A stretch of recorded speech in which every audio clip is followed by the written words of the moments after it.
लोग वृंदावन तो जाते हैं लेकिन बरसाना नहीं जा पाते। राधे राधे तो कहते हैं। कभी जानने की कोशिश की कहां से आई राधा रानी, कैसे आई राधा रानी, हैं कौन राधा रानी। कभी जानना चाहते हो कि वृंदावन जाते हो तो बरसाना क्यों नहीं जा पाते, और इतना आसान क्यों नहीं है बरसाना जाना। बड़े ध्यान से प्रसंग सुनिएगा, आपके सारे प्रश्नों के उत्तर हैं इसमें। हरे कृष्ण दोस्तों, मैं हूं अनुज शर्मा। मां कीर्ति और पिता वृषभानु, उनकी पुत्री है राधा रानी। राधा रानी के जन्म से पहले माता पिता दोनों ही बड़े दुखी रहते थे, व्यथित रहते थे। संतान नहीं थी, परेशान रहते थे। जब भी मां कीर्ति और वृषभानु जी स्नान करने जाते यमुना पर, तो प्रार्थना करते थे कि एक संतान चाहिए, एक संतान मिल जाए, बस एक संतान चाहिए।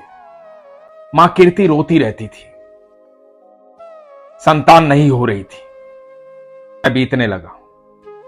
बताते हैं कि एक दिन मां कीर्ति यमुना नदी में स्नान करने गई।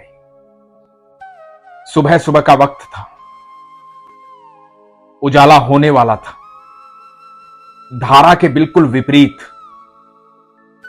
एक बड़ा सा कमल का फूल बहता हुआ आया, प्रकाशमान था।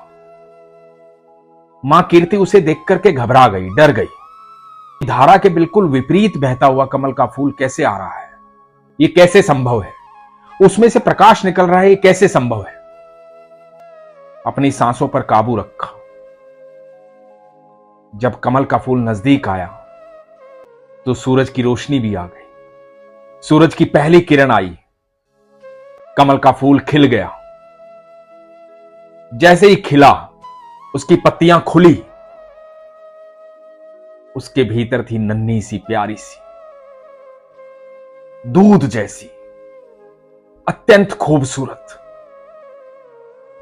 अनंत ब्रह्मांड की ऊर्जा लिए हुए, प्रकाशमान, अद्भुत तेज निकल रहा था। वो थी हमारी लाडली राधा रानी। राधा रानी को लेकर के मां कीर्ति वृषभान जी के पास गई। वृषभान जी को कहा कि मां यमुना ने हमारी पुकार सुन ली है, हमें पुत्री मिली है। वृषभानु जी झूम उठे, पागलों की तरह नृत्य करने लगे, खुश हो गए।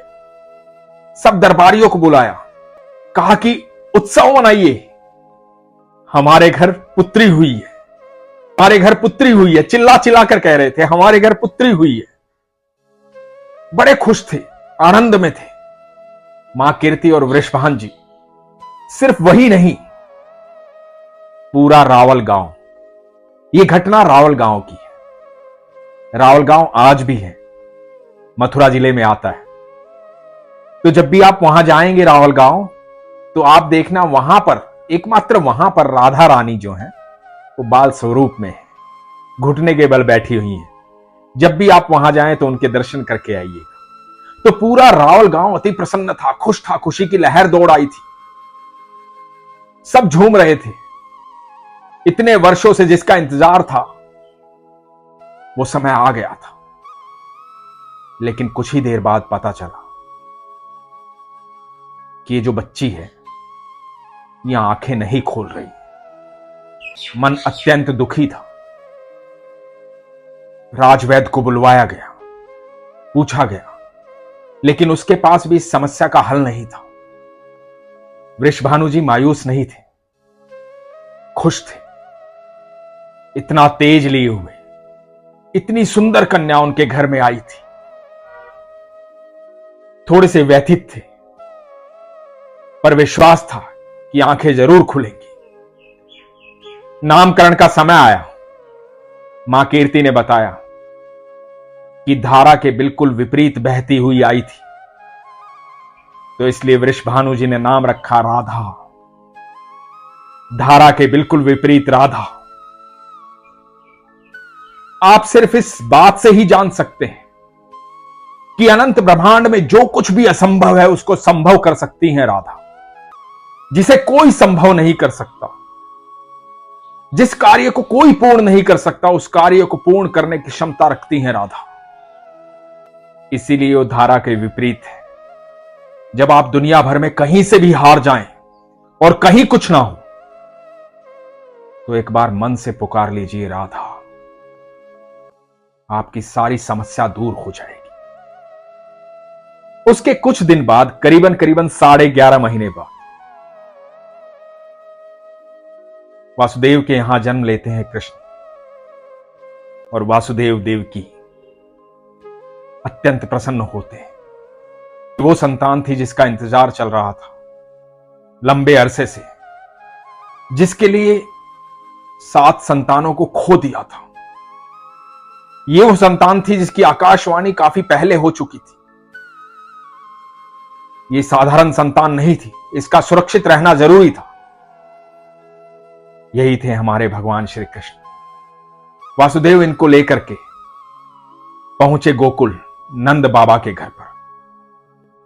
राधा रानी का जन्म हुए 11.5 महीने बीत चुके थे। जब नंद बाबा के घर कृष्ण आए तो वहां भी उत्सव का माहौल था। नंद बाबा अत्यंत प्रसन्न थे। नंद बाबा ने एक बड़ा उत्सव रखा, सबको निमंत्रण दिया। वृषभानु जी भी उनके मित्र थे। उस समय वृषभानु जी वहां के सबसे बड़े राजा थे। कहा जाता है कि वृषभानु जी के पास 11 लाख गायें थी और नंद बाबा के पास 9 लाख गायें थी। मित्रता थी, निमंत्रण दिया। वृषभानु जी मां कीर्ति के साथ, सुंदर कन्या हमारी लाडली, हमारी राधा रानी के साथ पहुंचे नंद बाबा के घर गोकुल में, उत्सव में। बताया जाता है कि जब नंद बाबा के घर पहुंचे, उस उत्सव में पहुंचे, वहां जहां पलने में हमारे कन्हैया झूल रहे थे, अनंत ब्रह्मांड का रचयिता झूल रहा था, वहां मां कीर्ति की गोदी से उतर के अपने घुटनों के बल चलती हुई राधा रानी, जिनकी आंखें बंद थी, उस पलने तक गई। और कहते हैं कि पहली बार जब कृष्ण ने राधा को देखा तो राधा ने अपनी आंखें खोल ली। अनंत ब्रह्मांड का रचयिता अनंत ब्रह्मांड की शक्ति को देख रहा था, अपने मन को देख रहा था, अपने दिल को देख रहा था, अपने प्रेम को देख रहा था। 11.5 महीने तक राधा रानी ने कुछ नहीं देखा। इंतजार था अपने कन्हैया का। पहली बार कन्हैया को ही देखना था, कृष्ण को ही देखना था। यह पहला मिलन था राधा रानी का और ठाकुर जी का। धारा के विपरीत बहती हुई राधा, असंभव को संभव कर देने वाली राधा, और हमारे लीलाधर, हमारे कृष्ण कन्हैया पहली बार एक दूसरे से मिल रहे थे। उसके बाद हम सब जानते हैं, कंस का हाहाकार चल रहा था। कंस बार बार नकारात्मक ऊर्जाओं को भेज रहा था। नंद बाबा गोकुल में रहते थे। कंस से कन्हैया को बचाने के लिए, कन्हैया अनंत ब्रह्मांड के रचयिता हैं। अनंत ब्रह्मांड में कोई ऐसी शक्ति नहीं जो मेरे ठाकुर को किसी भी तरह से कोई भी नुकसान पहुंचा पाए, लेकिन यह उनकी लीला है। उस लीला में अलग अलग अध्याय हैं, तो उसमें से एक अध्याय ये है कि उस समय नंद बाबा भगवान श्री कृष्ण को बचाने के लिए वहां से नंदगांव चले गए। नंदगांव पहाड़ी पर स्थित है। उस जगह को वरदान है कि वहां कोई भी नकारात्मक ऊर्जा आ नहीं सकती। लाडले कन्हैया की सुरक्षा के लिए नंद बाबा कृष्ण को लेकर के नंदगांव चले गए। आज भी नंदगांव पहाड़ी पर स्थित है। और इधर वृषभानु जी लाडली राधा को लेकर के बरसाना के उस पहाड़ पर चले गए जहां आज भी अटारी है। बरसाना की उस अटारी तक, पहाड़ी तक कोई भी नकारात्मक ऊर्जा पहुंच नहीं सकती। इधर वृषभानु जी अपनी राधा को सुरक्षित किए हुए थे और इधर नंद बाबा हमारे कन्हैया को सुरक्षित किए हुए थे। इसलिए राधा रानी बरसाना रहती लेकिन वास्तविक मूल घर उनका रावल गांव में है। कभी मथुरा जाएं तो रावल गांव जाइएगा, नंद बाबा के घर भी जाइएगा। अब वो बात जिसे आप सुनना चाहते हैं कि बरसाना जाना इतना आसान क्यों नहीं। बरसाना कोई साधारण जगह नहीं है। जिन कन्हैया का इंतजार करते करते 11.5 महीने बीत चुके थे, कुछ देखा ही नहीं राधा रानी ने, वही कन्हैया आपको बरसाना लेकर जाते हैं। बरसाना सिर्फ वही जा सकता है जिसका हाथ कृष्ण ने पकड़ रखा हो। बरसाना सिर्फ वही जा सकता है जिससे कृष्ण प्रेम करते हैं। वो सीढ़ियां वही चढ़ सकता है कृष्ण राधा से मिलवाना चाहते हैं। वहां जाना आसान नहीं है, और जो वहां चला गया, यकीन मानिएगा, उसके जीवन में और कुछ बाकी रह नहीं जाता है, सब कुछ प्राप्त हो जाता है। वो राधा है जिसके लिए सब कुछ संभव है, जो उनके चरणों में एक बार मस्तक टिका देता है, उसके बाद दुख दूर दूर तक नहीं रह जाता है। दुख को ढूंढोगे भी ना, तब भी नहीं मिलेगा। इसलिए कहता हूं कि एक बार राधा नाम लेकर देखो, और राधा तक पहुंचने के लिए कृष्ण के पास आना पड़ेगा, और कृष्ण तक पहुंचने के लिए राधा के पास जाना पड़ेगा, क्योंकि दोनों एक ही हैं। भगवान श्री कृष्ण का दिल है राधा। जब भी आप राधा से बात करते हैं तो भगवान की आत्मा से बात करते हैं, भगवान के दिल से बात करते हैं।